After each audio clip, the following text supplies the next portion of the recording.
Okay, the first part of the calibration, this is the A6 A1 board, and this is the crystal reference, crystal frequency adjustment, 40 megahertz crystal frequency adjustment. We've got 4 trimming capacitors to adjust. Basically you connect the board up on a header and take the output and feed it into the Speccy analyzer, and there's your spectrum analyzer signal there. All I'm going to do, simple adjustment, is adjust the trimming capacitors for maximum gain on the scale. So let's get the old twiddling screwdriver in there and see if we can make any improvement on this.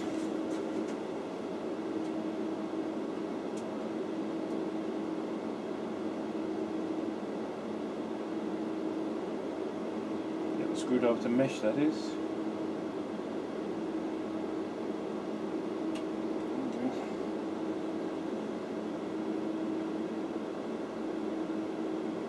It's not doing a lot.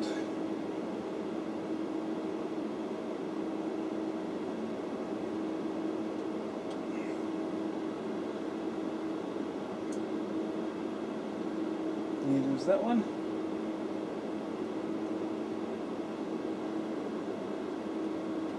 On this. Brought it up a bit.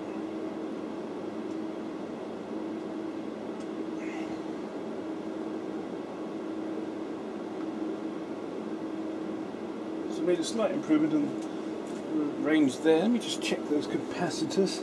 So it should be 4 capacitors. Level should be plus 3 to plus 6 dBm, and it is plus 6.7. So that looks alright. Let me just see if I can get it any better. It's difficult to see the spectrum analyzer, unfortunately, when I'm adjusting the control, adjusting the capacitor, but just see if we can get anything. Okay. Yeah, that's definitely peaked, that one.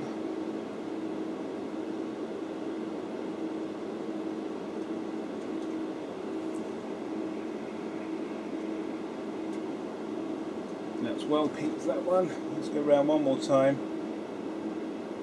So we've got a little bit of gain out of it.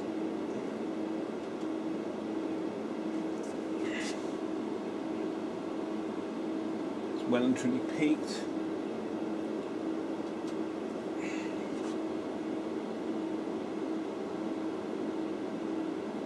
Yeah, so we're 6.7 dBm.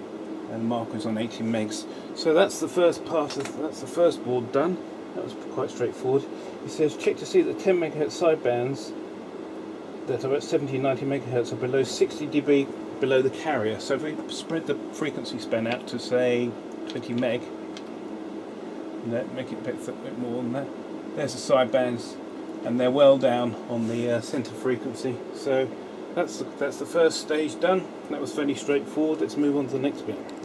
Right, the next test is this 160 and 640 megahertz bandpass filter adjustment, and that's this board here, which is on the book mounting board there. We've got to connect the spectrum analyzer to an RF test point. Unfortunately, it hasn't got a hook on it. You have to just poke it in a hole like a wire, and capacity couple the input, because there's DC by the looks of it on the input. Now it's asking you to get the peak level again, get the levels up as high as possible. I'm using a scope probe, and I don't think they're rated for much over 100 megs, but I can see a signal on the waveform, even though it's only sort of not even mounted on the pointer. It's, you know, actually on the connection it's picking up through the air sort of thing. So what I'm going to do is I'm going to connect that up, and we'll do the same thing we did before, but just so we can get the highest level on that waveform like we did last time. So moving again to this Speccy, get my tools. It seems to be the further you get on with this, the more fiddly it becomes. There's lots of sort of cable extensions you need to use and things like that.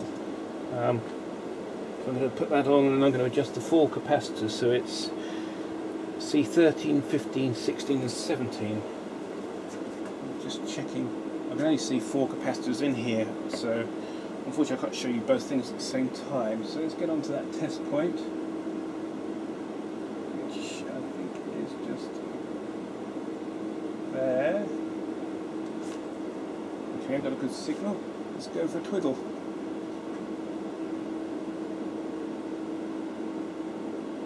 It's pretty peaked, isn't it? Next one.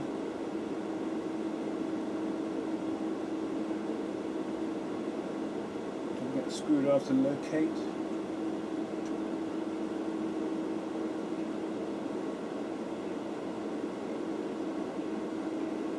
Pretty well peaked those. Next one.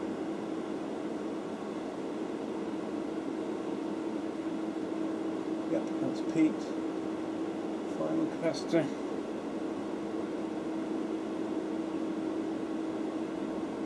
Okay, so go around again. Let's stay up a bit.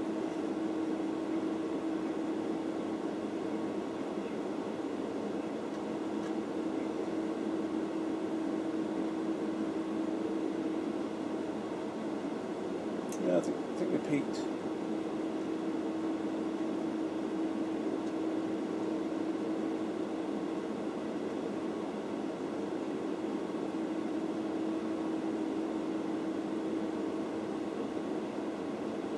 Full now test point.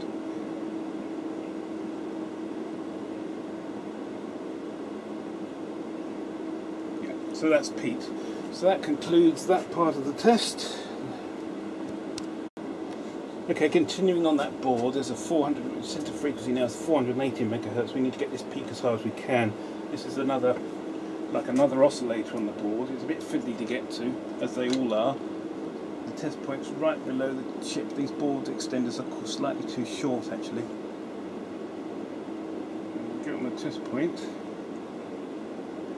There you go. And it's just this one capacitor on the right-hand side of the board, looking for maximum signal.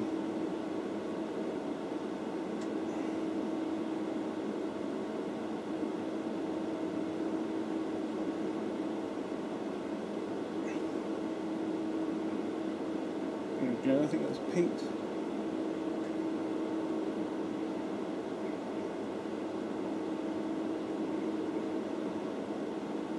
Not making very good connection on that test point. Again.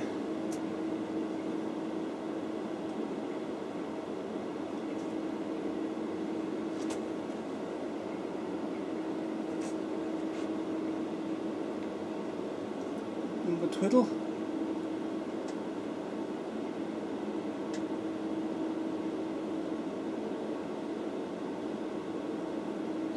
Try another screwdriver. This is one of those, one of these type of trimmer tools. They got a little metal bit in the end. It just seems to be enough to interfere with the reading. I'll try one of all the Gear No Ideas trimming tools. See if that does it. That one's a bit thick actually. Let's try another thinner one.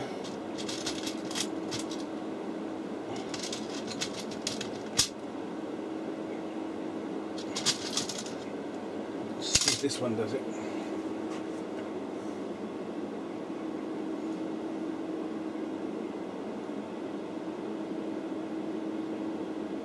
Yep, that's better. Thanks, Chris. You work a treat for that. So that's that step completed on that board. We'll move on to the next bit. Okay, next step is the A6 A2 board, which is the low drive. We're adjusting the 140 megahertz bandpass filter for maximum signal here as well. So we connected it up onto the extender there. If you can see, got the input of that wire. This wire going into the input, and the output's being monitored on the spectrum analyzer as before. So what we're doing, do the same thing again. We sent a frequency to 80 megs, I should think, because that's what it's supposed to be, 80 meg. And then we're adjusting that capacitor for maximum drive. So just turn the spectrum analyzer on. Do a special function 00. I think that's like a system reset. I'm not entirely sure. So a special function. Okay, we've got our signal here, and the same, adjusting that trimmer capacitor for maximum level.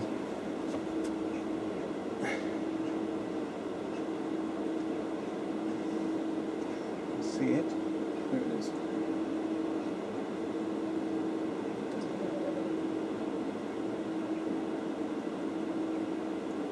making a lot of difference. Just checking the settings.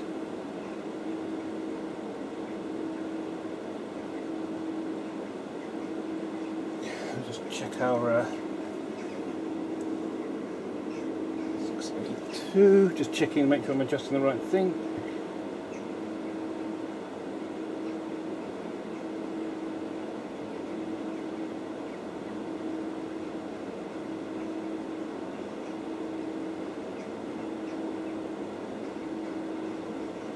Oh, spectrum analyzer 140 megahertz. Ah. Well, and now the spectrum analyzer is messing around. Got a bit of problem with the spectrum analyzer pots. That just increase the sweep speed. I know what that is. Ah. Just when you want it to behave. Okay, so I've got to fix that at some point as well. Let's get me back on track again. So 140 megs. Yeah, we've got a bloody YTO unlock now, so the Yig's lost sync. There's a dodgy pot in here that's messing around. It's quite a common problem with these spectrum analyzers. Let's do an instrument reset. Center frequency 140 meg. Frequency span 1 meg. Okay, I've got something at the moment.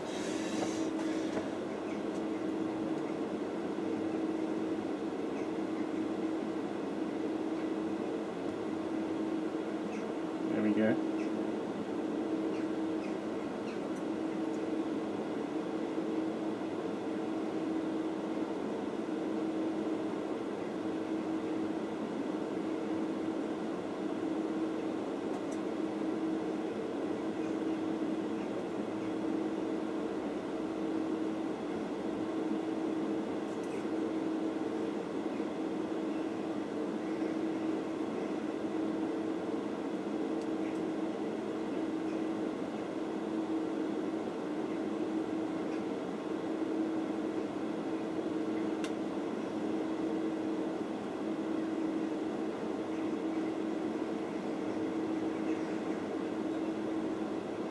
About there. So that looks okay.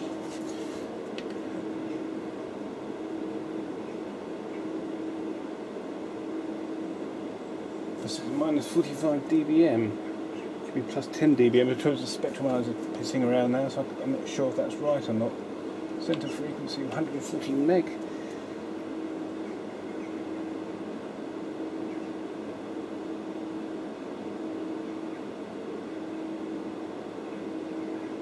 Oh no, it's plus 3 to plus 10 dBm, and it's plus, no, it's well down on level.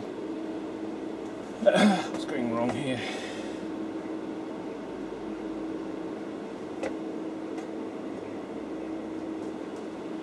I wonder if that ball's messing around, because that level's low. So let's have a stop and come back and...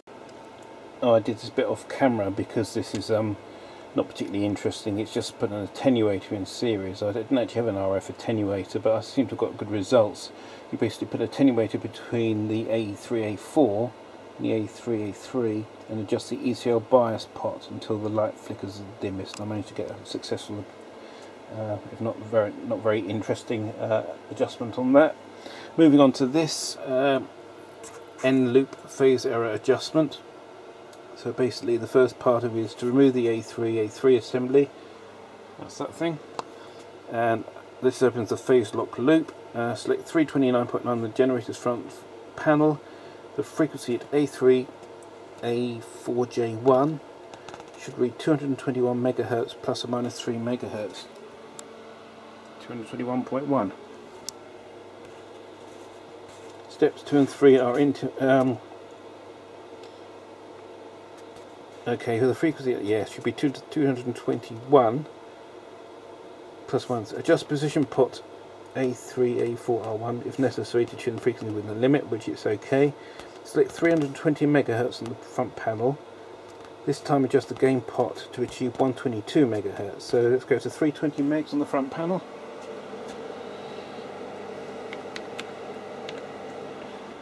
that's giving us 122.34, 122 plus or minus 3 megahertz. Steps 2 and 3 are interactive. Disconnect the counter and reconnect the original cable. Reinstall the 8.3 assembly and click to close the loop. Alright, it's a bit of a hash up, but we're only running at fairly low frequency because I can't be bothered with the scope. I've extended the leads over. I'm looking at the test point on the board. This is the A3,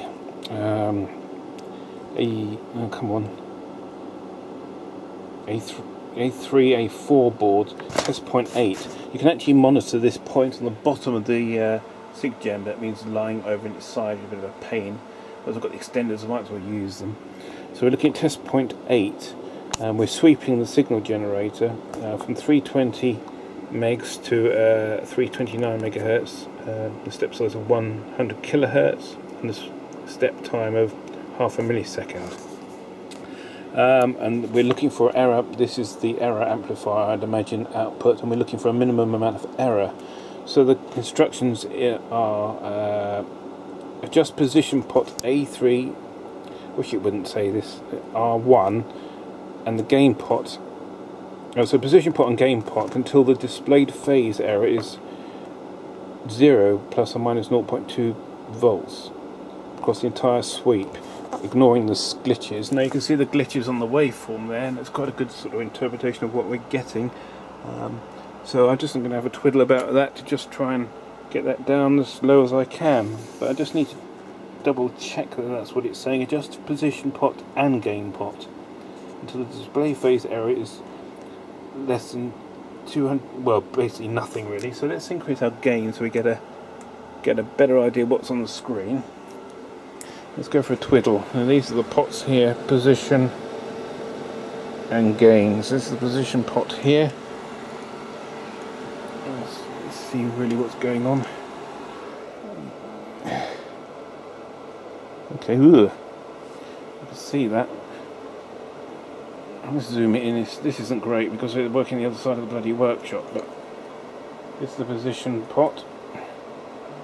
So we're looking for the lowest amount of, trying to get you where there's no reflection. Okay.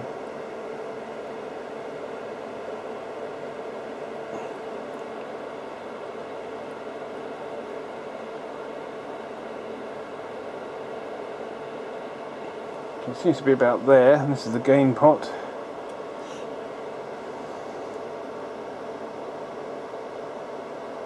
Let's drop that back, hasn't it? Let's improve that quite a lot. Try the position pot again.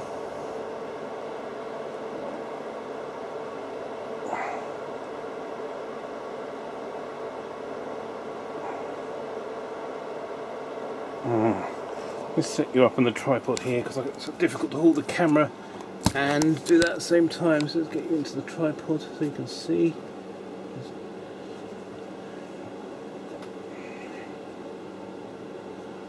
Adjusting the gain pot again.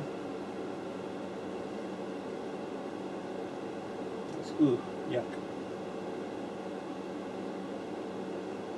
Yeah, it sort of breaks it away, so that's probably about the best of the gain pot, I should think. This position pot.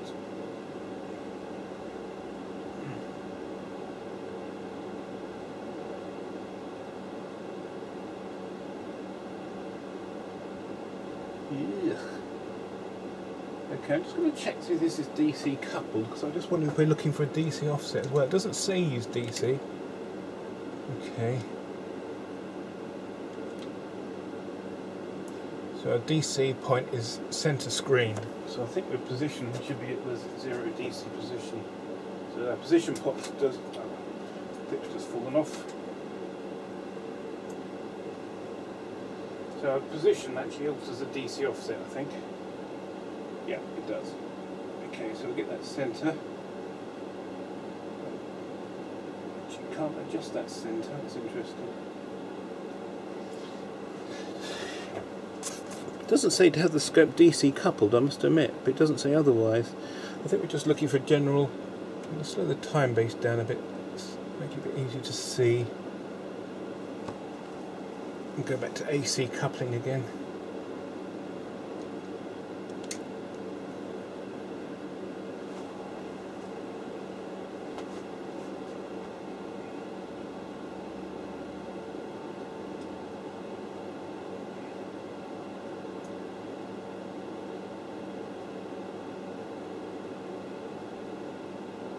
trying to get position pot in again.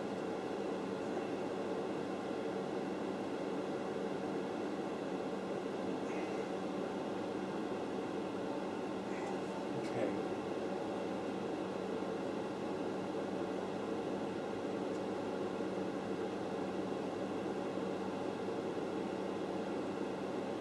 Difficult. It's sort of like a fine balance between the two. Gain again? No.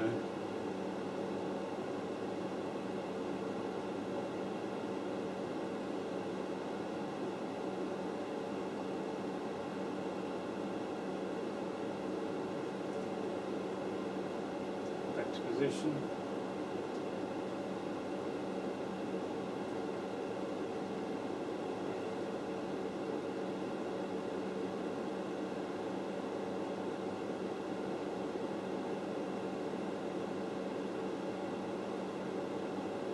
Say about there.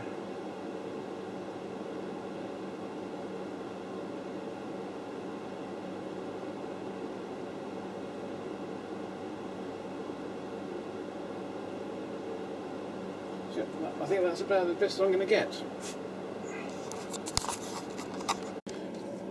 Well, this is the Some Loop VCO board, and if anyone follows Curious Mark on his channel, about 4 or 5 years ago he was repairing one of these 8662As, and he took ages finding 2 jumpers on the board, and it specifies here that you remove 2 jumpers in position A and position B. So the first thing you do is you go and look for a jumper, like a conventional jumper you might find on the motherboard of the computer. Can you see one? No. Well, they're not entirely obvious. And what they are, they're not really jumpers. Well, they are jumpers, I suppose, but all they are little wire links. And there's one just about there, bottom corner. How far I can zoom in before you lose focus. Okay, so it's just there. That's one link, and the other one is, I think, that one there. Now I need to check that on the circuit before I go. But you can see they have been unsoldered, and they open the loop to do the calibration on this particular part of the board. So that will be the next step. I'll get those links removed, pop it back in, and I might even take it to work actually and see if I can put like Mark did. He put some proper links in, because that's pretty awful, that thing, but it means unsoldering it from the board each time. Okay, the final part of this Some Loop phase error adjustment. We've done this section here. We're moving on to the last part, which is very similar to the test previously when we did the N loop phase error. This is Some Loop phase error, and this is the same sort of adjustment. Unfortunately, I had to get the connections on the bottom of the signal generator, and that's connection just here. It's not available on the extender boards, unfortunately. So it looks like if that's the same point, yeah, I might make a note of that pin position so I can make a note on the circuit diagram, so I don't have to turn the unit over. Looks like it's fairly straightforward to get hold of. Okay, so we need to adjust the position and the gain pot for a similar thing to get this level down as low as possible. And it's got to be within half a volt, and it's actually pretty good now, but we'll just see if we can tidy that up a bit. So let's get you in position so you can see the scope right. So we'll twiddle with the pots, so we're DC coupled. DC, okay, so DC point is centre screen. It doesn't look too bad, this, but let's have a twiddle, see what we get. So position pot. Let's do the gain pot first, actually.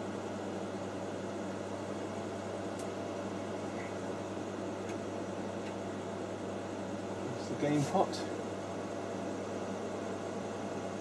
Ugh.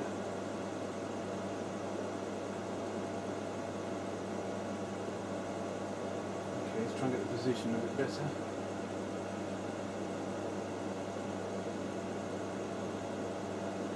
Yeah. A slow refresh on this epoxy thing. Oh, it's because I'm trigger on the external trigger. You're supposed to have it connected to the external trigger, and I've disconnected that, so I'm just going to trigger on channel 1, and then we we should get a better refresh rate in theory. Turn that down a bit. God, that looks awful. Okay, let's try and clean that up.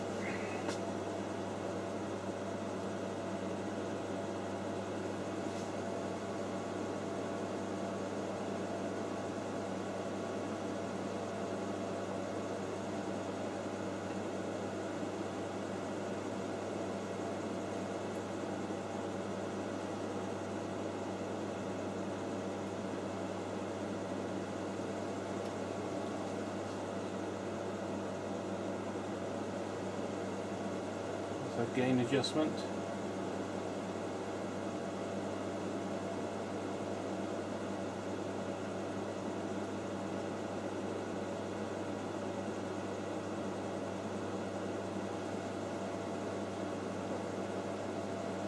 Position in the right place.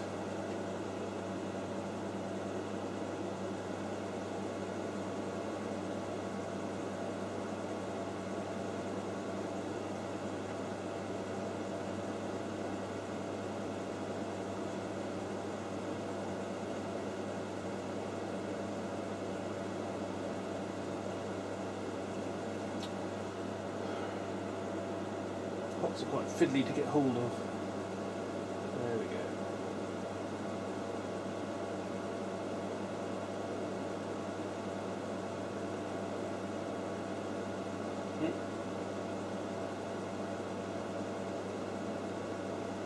So again, again.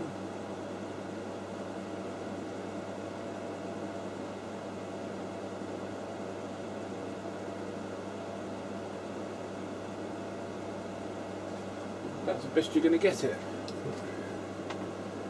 So it's about 500 millivolts. It does say ignore the glitches, and there are, you're obviously fairly clear there, but that's pretty good. There's a 0-volt line just here, just so we can get it a little bit better, but it's well within spec. Position is actually easier to get center on this one.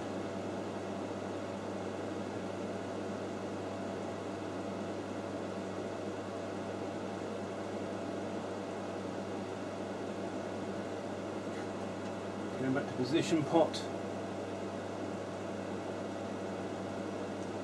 This is the best we're going to get it, I think. Pretty pleased with that. So that's good, that's completed that part. So let's move on to the next section. It's not one of those tests you had at school. The further you get into the exam, the harder it becomes to make it obvious how you're supposed to be doing. This is the double filter tracking adjustment. And you're supposed to supply a voltage to the A4A2 board to get it to 0 dB, which is basically like a reference point. And then, it's not very clear here because it's using a different spectrum analyzer, but it says, can the RF lead to the... Well, first of all, there's a typo here, I think, where we install the A4A2 on the extender board. Connect the extender board. Connect an extended length RF cable from the A4A2J1 to the A4A2J2. Well, there's J1 and J2. That puts a link across there, and that clearly shows it going off the spectrum analyzer. So I'm assuming that connection is generic where it normally goes, which is off to another board. Where are we? Off to another board. Just here. So basically, I'm ignoring that. A4A2J1 goes back to the existing board it's normally connected to, and the J2 is actually going off the spectrum analyzer like it shows in the circuit diagram. Then you have to connect an external power supply and supply around 3 volts to get it to 0 dB reference, which is fair enough, and I've done that. But then it becomes a bit more tricky because it says set the spectrum analyzer to 10 megahertz per division. Well, does that mean 10 megahertz bandwidth? So anyway, I've been messing around with this for like the last hour trying to get this to show what it should do, and I've finally come up with this thing. I think it means resolution bandwidth. That's what my spectrum analyzer comes up with, and I've finally got some sort of display that looks similar to what we've got here.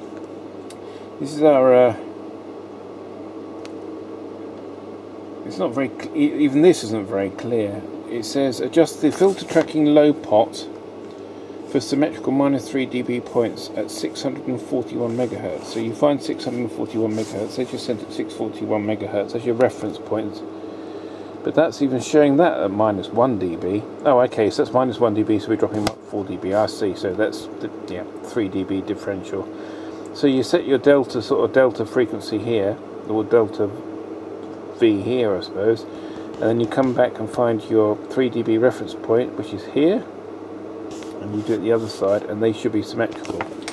Well, I've done that on here, and you can see these dots very well. It's a bit hard to see the dots on the screen because they're not very clearly marked. But there's one here and there's one here, so that's clearly asymmetrical, and that's, in theory, a twiddle on the pot. So I'm just trying to see if we can see the resolution bandwidth and improve that. I'll probably have to redo the. I think that's our best point here. So what I'm going to do is I'm going to let me just show you what I'm doing. I hope this is right because I don't want to bodge up with something that's reasonably well calibrated. I'll turn the markers off. Center frequency is 641 megahertz, which is what the generator is putting out. There's a 0 dB reference, but I don't even see that dot there. It's not very clear. Well, maybe it's clearer like that. No. There's a dot in the center, trust me. So we said I was -3 dB points, so we go delta marker, -3 dB, and we see that on the left hand side, and we press reference, delta again, we come round, and we set a +3 dB reference. There. We've lost our other markers now. Let's try this again. So, normal. Let's find our 3 dB reference points again. 1.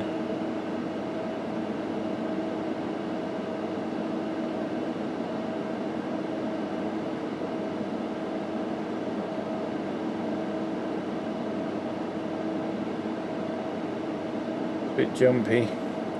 2. It's not doing what it was doing yesterday.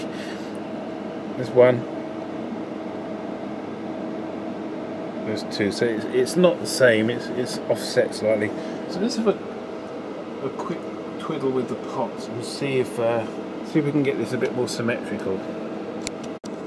Okay, I was getting confused with those 2 dots that were out of line. Obviously we're looking at a delta frequency, so we want a delta frequency of 0.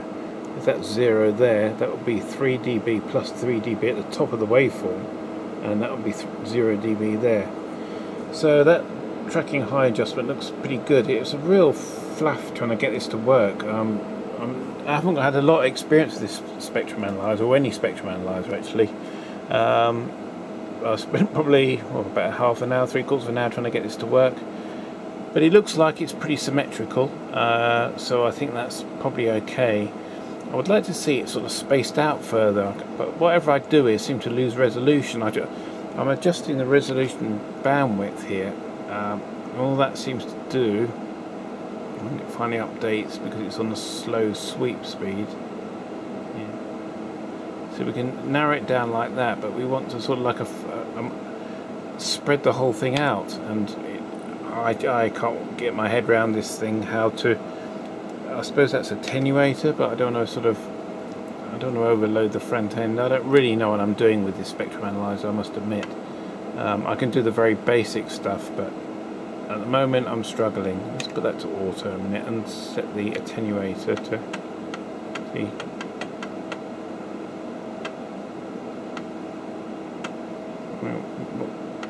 I don't understand, that's the reference level shifted, I think. The reference level wants to be there. Then your attenuator. Reference level, attenuator.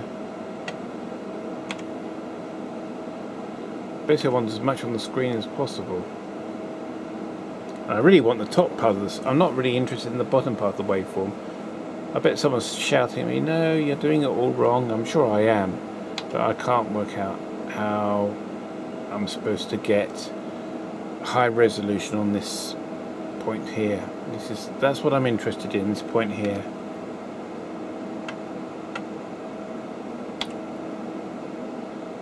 Okay, so that looks like I'm at the limit of the reference level, so if I go to attenuator, right now, can I bring that down a bit? Okay, so let's try that there. So I need to go, I think, resolution bandwidth, widen this out a bit. Okay, I'm going to go to frequency. Where was that? What was I looking at? Signal tracer. That brings it to the center of the screen, I think. Okay. Delta marker. So here's our 0 dB reference point. Let's go to 3 dB here. 3 dB. Mark it. Come back. We cross our 0 dB reference point. So that's our, yeah, that's our 0 dB reference point there. Do you want a 0 dB point here? Okay, so yeah, again it looks pretty symmetrical. I don't know how clear those dots are marked here. It's not very clear on the screen, but I can clearly see it on the CRT. It's no problem at all. We are slightly out of a line. Just to give the pot a little twiddle, just see what we get.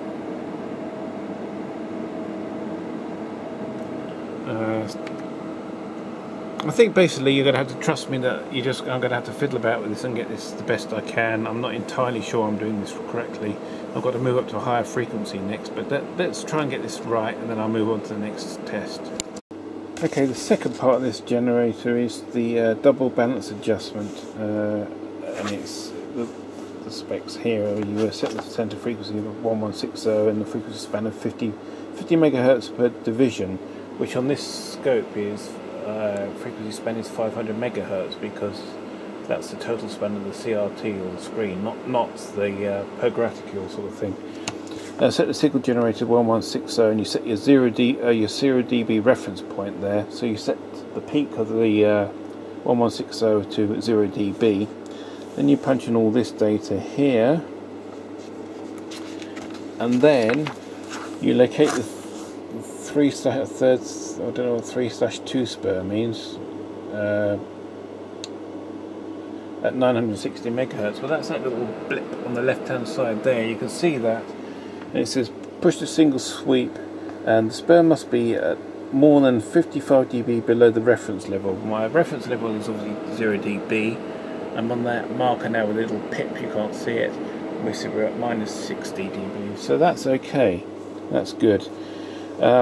Set the generator for a frequency where the spur is less than 55 dB below. Oh, that's if there isn't, you have to follow this procedure here, and that adjustment's okay on this. So I think we're okay. That's basically completed the calibration on this board. That was a real bugger. This took me about 3 hours to do this board. Obviously not familiar with it, but I think we've got there. So that's basically it did need a bit of adjustment to get the 3 dB reference points at two frequencies. We had to do it at 1160 and at a lower frequency. So there's two pots on this board. This A4A2 board. One's for the 641 megahertz, and the other one's for the 1160. One's low tracking, one's high tracking. And basically you get your 3 dB reference points. Need a bit of adjustment, but not too bad. So double balance adjustment, yeah, basically if the spur is too large you have to adjust the stuff. You adjust these two balance pots, but they look fine. I'm not going to touch them. Okay. Oh, this is hard work. Right. What you've got to do is you've got to set up a sweep. You've be absolutely sure you're into the right frequencies. Okay, and this is our spur, and what you do is, it says press manual. This is really confusing. No, it says press single, and I thought it meant single on the spectrum analyzer. It doesn't mean it's single on the signal generator. Of course it will. What that does is it does a sweep, and you'll see the spur move along. I mean, the spur mustn't get any higher than 55 dB. It mustn't get any higher than 55 dB above reference. So here's our reference points here.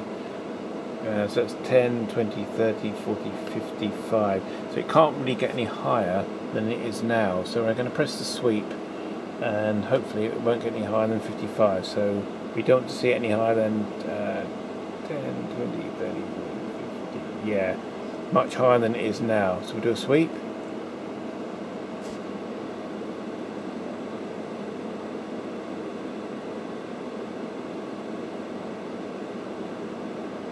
Yep, I'll say that as a pass. So yeah, it really is becoming quite a complicated calibration procedure on this thing. The spectrum analyzer isn't working perfectly. It keeps getting a YTO unlocks still. I know what that is. That's a dodgy pot. That might be my next project, to try and calibrate this, but I think it's a bit out of my depth. I'm going to see if I can find somewhere local in the UK that might do it for sort of like a couple £100, do a proper recalibration on it. But anyway, let's move on, digress a bit. I think basically this is working properly, and I think we can move on to the next step, thankfully. Right, this part of the video, I'm going to check the RF level output. I've done most of the other checks actually. There's not a lot more to do. There's a few more tests like AGC, bandwidth. I'm not going to do that because that looks really complicated. I don't think I've got the gear. I've completed, I think, about 95% of the tests. I started the generator up this morning in a cold workshop, and I didn't get the error 99. I always get error 99 if I start it from cold when the oven's not warmed up. All I got when I pressed the button was the oven not warmed up, so that's a big improvement. It certainly starts up without the error message, which is good. I've calibrated the Marconi power meter to a reference point of 300 megahertz. So all I'm interested in really seeing is the attenuators in the roughly the right range, you know, within a dB or so. So we'll type in frequency 300 megahertz, amplitude of 0 dBm, frequency 300 meg. Oh, I'm sweeping. Turn that off. Amplitude 0 plus 0 dBm. And the Marconi is showing 0.2 of a dB, 0.27, something like that. I've just run a calibration on that. That appears to be correct. So that's perfectly acceptable in my mind. We could try it at some other frequencies, I suppose. Let's try 100 megahertz. So, but the calibration in for 100 megahertz is 98.8, 98.5.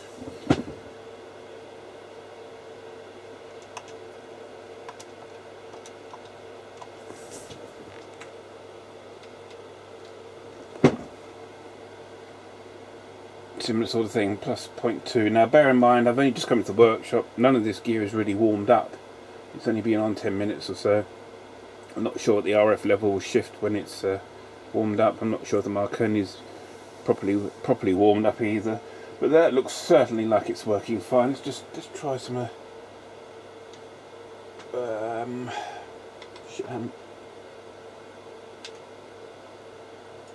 that's 1 dB.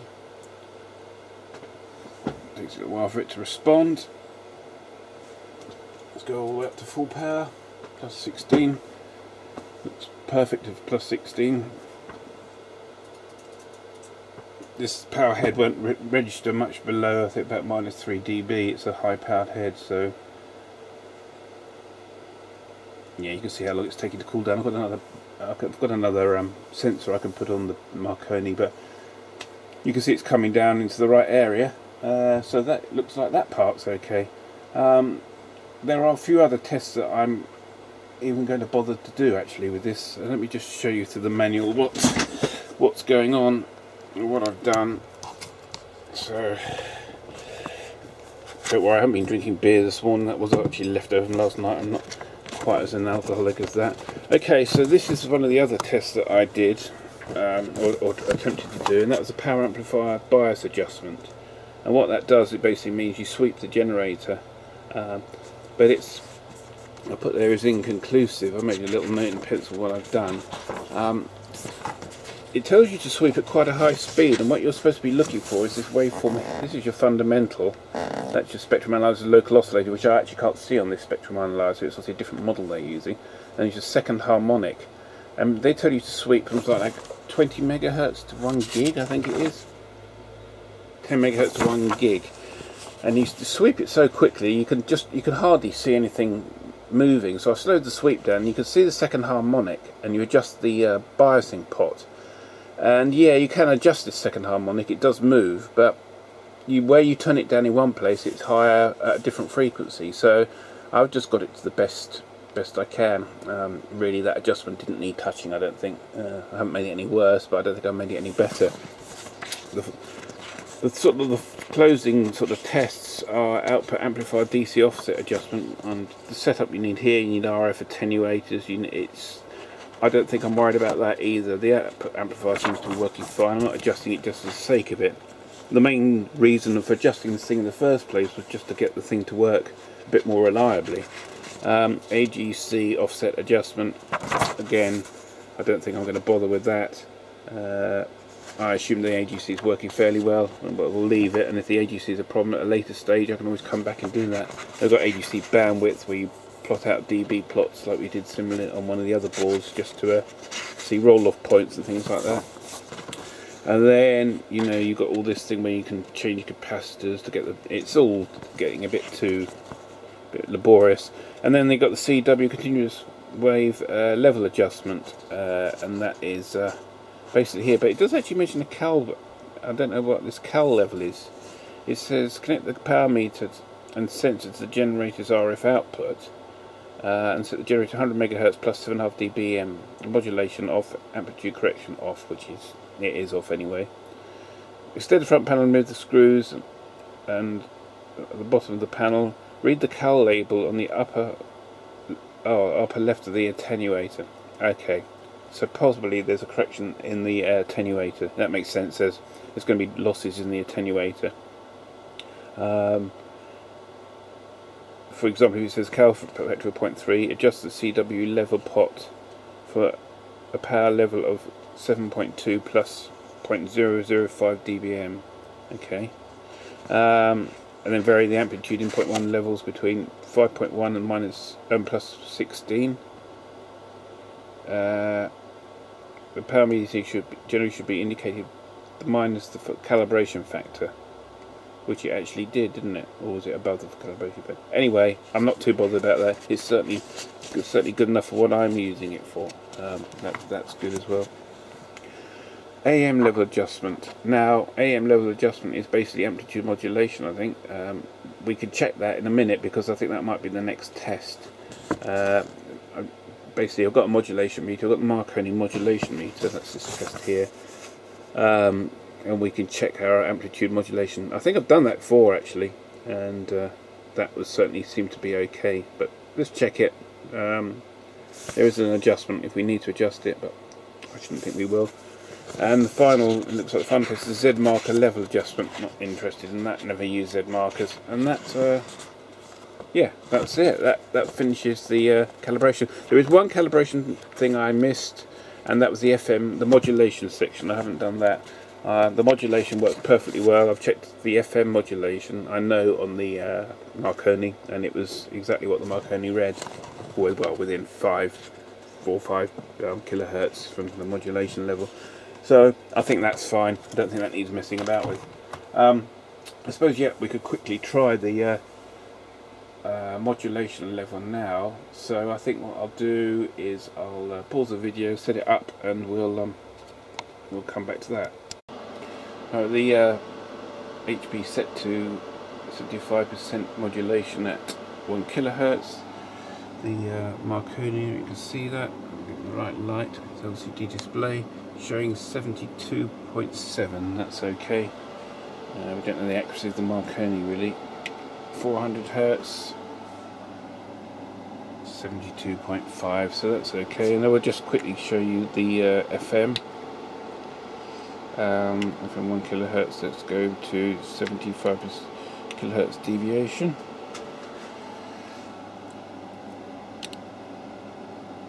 (76.3). So that concludes really that the Marconi, the Hewlett-Packard calibration. I've just spotted whilst I was doing some comparisons that my trusty Marconi signal generator seems to have actually developed a fault with its intermittent output. So looks like I'm spending all my time repairing the test gear I'm supposed to be repairing other stuff with. Anyway, thanks for watching, and more to come.